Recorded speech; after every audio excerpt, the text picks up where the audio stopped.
네, 주말 잘 쉬고 계신가요? 오늘 잠깐 뭐 IFRS 16 도입해서 그 아시아나항공, 뭐 진에어, 뭐 부채 비율에 대한 얘기가 있어서 잠깐 좀 내용을 좀 봤고요. 그 자세한 내용을 한번 여기 링크 한번 체크해 보시고요. 아시아나항공 리스 사용료도 앞으로는 부채, 항공사들 대책마련 부심 지금 회계 기준이 2019년 바뀌기 때문에 이제 부채 비율이 좀 확대되는 부분이 이제 불가피하다고 이제 내용이 나오는데요. 보면 아시아나항공은 전체 83기 중 51기를 리스로 운영 중이고요. 그 리스 사용료가 부채로 적용되면 내년엔 부채비율이 한 1000% 넘을 거라는 뭐 그런 얘기가 있고요. 그 뭐 부품 돌려막기 의혹이라는 그런 부분 내용도 있었고요. 그래서 한번 좀 찾아보니까 운영 리스로 지금 사용하는 게 항공기 78대하고 엔진 29대. 이게 지금 1분기 보고서에 나와 있는 내용이고요. 그 아시아나 악재 속에 357을 발행했다는 내용이 지금 7월 달에 좀 있었고요. 그리고 며칠 전에 또 어딨냐? 요 부분에 대한 내용이 좀 아시아나항공이나 대한항공이나 좀 그런 부분인데 이게 좀 아시아나항공이 발행한 무보증 사채와 자산 유동화 사채 그 ABS에는 회사채 신용등급이 BBB- 미만으로 떨어지거나 부채 비율이 1000%를 넘어서면 기한이익이 상실된다는 조건이 붙었는데 이렇게 되면 그 만기가 뭐 몇 년 남아 있어도 바로 그 해에 그 갚아야 되는 조건으로 바뀌기 때문에 유동부채로 바뀌거든요. 비유동부채가. 그래서 이제 그 부분에 대한 부담을 얘기하는 거고요. 이거는 또 이제 아시아나항공이 새항공에 돌입하면서 이제 1,140억을 조달했고요. 여기는 단기 차입금으로 좀 들어갔고요. 그리고 보다 보니까 아까 그 얘기했던 ABS 그 부분하고 사채 부분인데 보면 이 분기 보고서, 1분기 보고서 보면 연결재무제표 주석에 그 부분이 나와 있거든요. 무보증 사채 부분하고 자산 유동화 사채 있는데 여기 보시면 그 상기 무보증 사채에 대해서는 부채비율 1000% 초과 시에 이제 그게 좀 기한 이익 상실이 된다는 조항이고요. 대신 그 아래에 있는 자산 부동화 사채, 유동화 사채 같은 경우 ABS 같은 경우는 회사채 신용등급이 BB- 미만으로 떨어지거나 DSCR 부채 상환 계수가 일정 기준에 미달하는 경우 뭐 기타 사항 이런 상황이 발생했을 때는 바로 기한 이익 상실이 되면서 조기 집 사유가 된다는 얘기죠. 그래서 이게 지금 뭐 보니까 무보증 사채에 대한 부분은 만기가 다 거의 다 얼마 안 남았더라고요. 보니까 거의 다 끝나는 부분이라서 부채 비율이 내년에 넘어간다고 쳐도 이거에 대한 부분은 크게 뭐 우려스러울 부분은 아닌데 근데 하나는 이게 DSCR 이게 부채 상환 계수 부분을 잘 모르겠네요. 요거는 좀 살짝 걸리긴 하는데 일단 또 하나 걸리는 건 만약에라도 아시아나항공이 신혼급이 지금 BB 마이너스 지금 이 기준일 텐데 이거보다 한 단계 하락하게 되면 이게 지금 자산 유동화 자체도 바로 갚아야 되는 상황이 벌어지거든요. 그래서 신용 등급 하향에 대한 부분은 잘 좀 체크하셔야 될 것 같고요. 중요한 부분이고. 그리고 만약에 그게 2021년 만기로 되는 자산 유동화 자체가 대충 한 7,400억 정도 되는데 이게 이런 사유로 조기 지급 사유가 돼버리면 이걸 바로 좀 갚아야 되는 상황이 되기 때문에 요건 좀 잘 좀 체크하셔야 될 것 같습니다. 그 전에 한번 그래서 부채비율을 잠깐 체크해봤더니 15년도에 1000% 넘을 듯 하더니 991.2%로 끝나서 조금씩 줄어들었죠. 부채 비율이. 아마도 저것도 아마도 그러면 전에 발행했던 무보증 사채에 대한 부분이 좀 영향을 미치지 않았을까 하는 생각이 잠깐 들긴 하는데요. 그 대한항공도 잠깐 찾아봤어요. 하여튼 여기는 좀 다르게 되더라고요. 그 2016년 이후의 공모는 부채 비율 1500%, 16년 이전은 부채 비율 1000% 유지돼 있고요. 보니까 2016년 이전에 발행된 것들은 별다른 사항이 없는 것 같고요. 1000%다 2019년이나 만기가 얼마 안 남은 거라서 18년 뭐 이렇게 돼 있고요.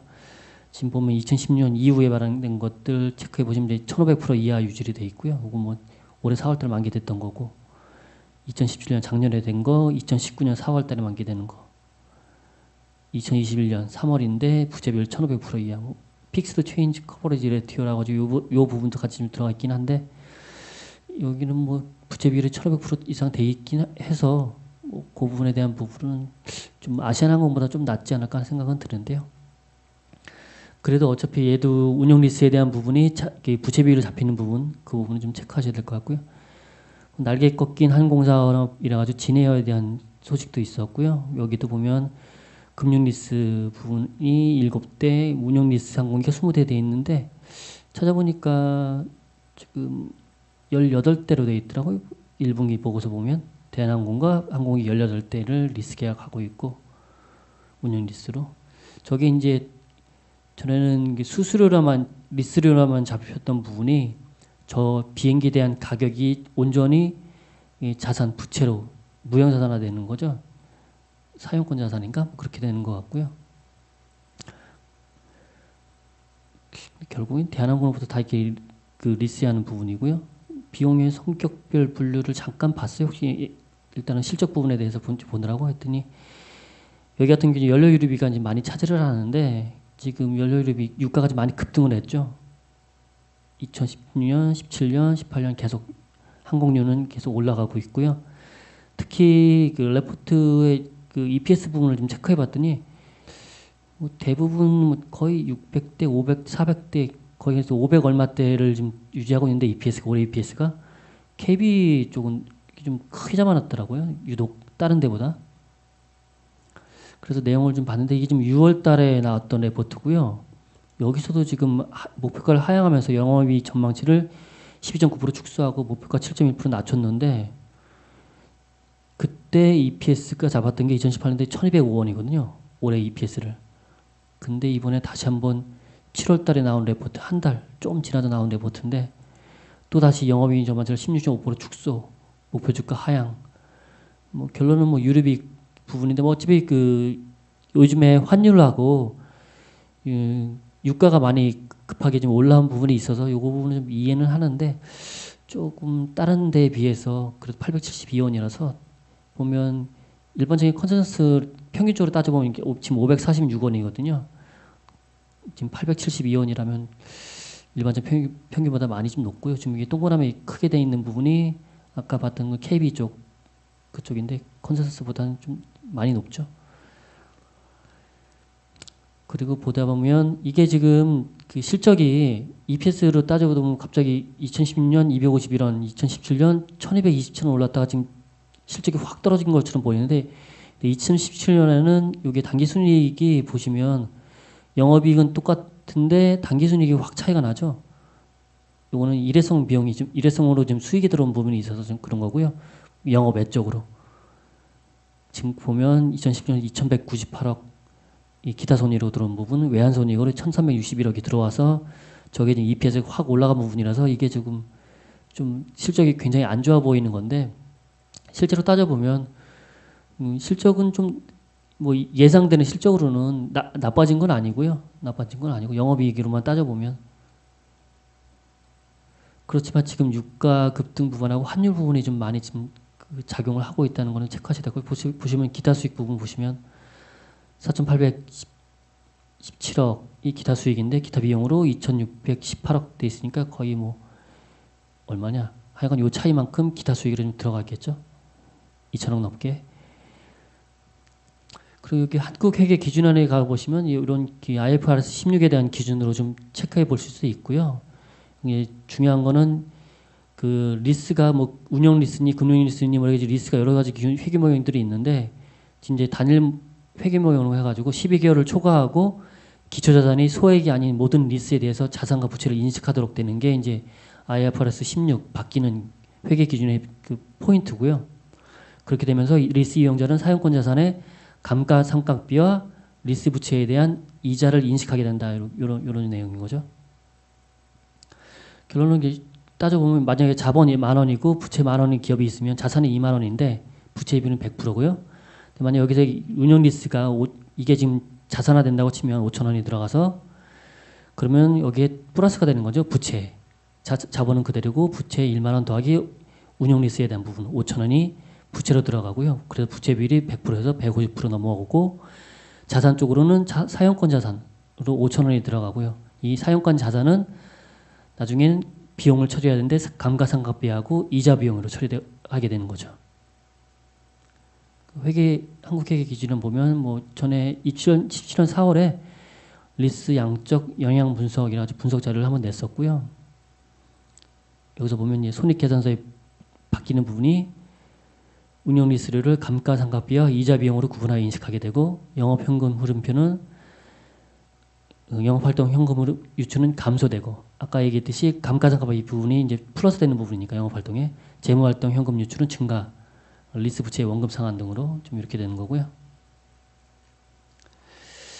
근데 이거는 딱히 항공업에 대해서 국한해서 지금 뭐 이슈되는 부분이 다들 얘기하는 게 이제 항공 쪽으로만 좀 이슈를 많이 좀 얘기는 하는데 항공에만 딱히 국한되는 부분은 아닌 것 같아요. 보시면 다른 부분에도 운영 리스로 하는 부분들이 있는데 저는 그 운영 리스가 큰 부분이 항공기 자체가 그 비용이 큰 부분이기 때문에 저기에 지금 포커스가 맞춰져 있는데 뒤에 한번 내용을 좀 보시면요. 어딨냐.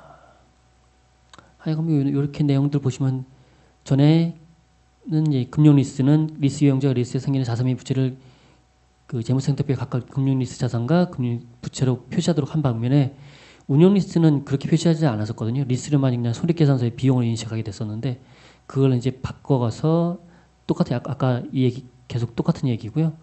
그래서 운영 리스 이용 비중이 높은 기업의 경우 그동안 계상하지 않던 자산 및 부채를 계상함으로 인해 부채 비율이 높아지는 등 영향이 클 수 있다. 이 내용이고요.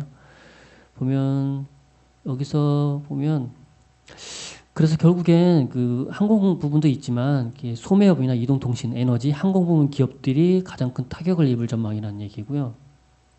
여기서 보면 항공기도 있지만 특히나 이게 건물 임대하는 리스 하는 업체들도 이 부분을 좀 체크를 해야 될 것 같아요.